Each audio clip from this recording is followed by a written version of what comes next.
Tom Emmer let the conference know that he was withdrawing, that he wants to be the best whip he can be. I knew something was up when I walked into the room and we had the voting pencils back on the seats. I thought that's a little odd. When we left here at 2 o'clock, we had nominated a speaker designate, and he quickly withdrew. And Patrick McHenry, our Speaker Pro Tem, he's taking over the process now, and he says we need to regroup and figure out what we do next. The search for Speaker of the House has spiralled into chaos. Majority Whip Tom Emmer of Minnesota has dropped out of the race just hours after being nominated by Republicans to be their candidate. It quickly became clear he didn't have enough support to secure the 217 votes needed on the House floor to be elected. Donald Trump made his position clear against Tom Emmer, warning voting for him would be a tragic mistake. Donald Trump posted on Truth Social, "I have many wonderful friends wanting to be Speaker of the House, and some are truly great warriors. Tom Emmer, who I do not know well, is not one of them.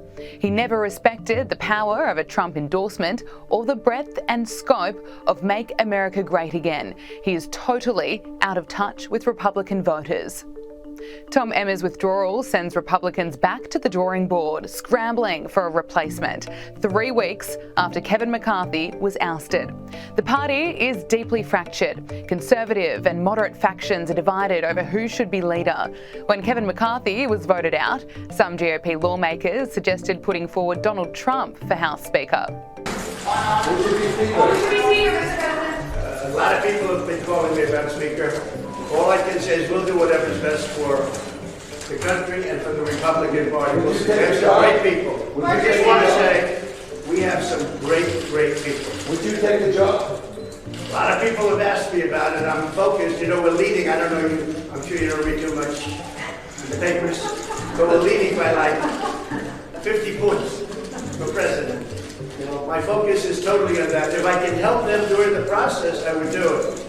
But we have some great people in the Republican Party that could do a great job as Speaker. Well, what about Margaret Taylor Greene called for you to be Speaker yesterday. Yeah, I think she's a wonderful woman, Margaret, and a lot of other people are called for that too. I'll do whatever it is to help, but my focus, my total focus is being president and, quite honestly, making America great again.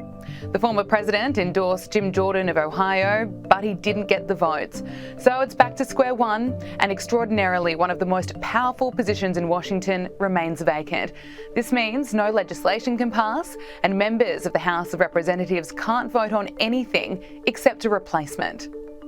But I think that, you know, there is no map ahead for what is going to happen next. And, you know, you're starting to hear more now out in the swing states too from voters who are saying, like, what is going on? Why are these people not focused on, you know, inflation and actually moving legislation and the country potentially hurtling toward a government shutdown? And so I think at some point, you know, Republicans are going to have to decide how this is going to eventually take a toll on their image. But there just seems to be no end in sight at the moment. Right.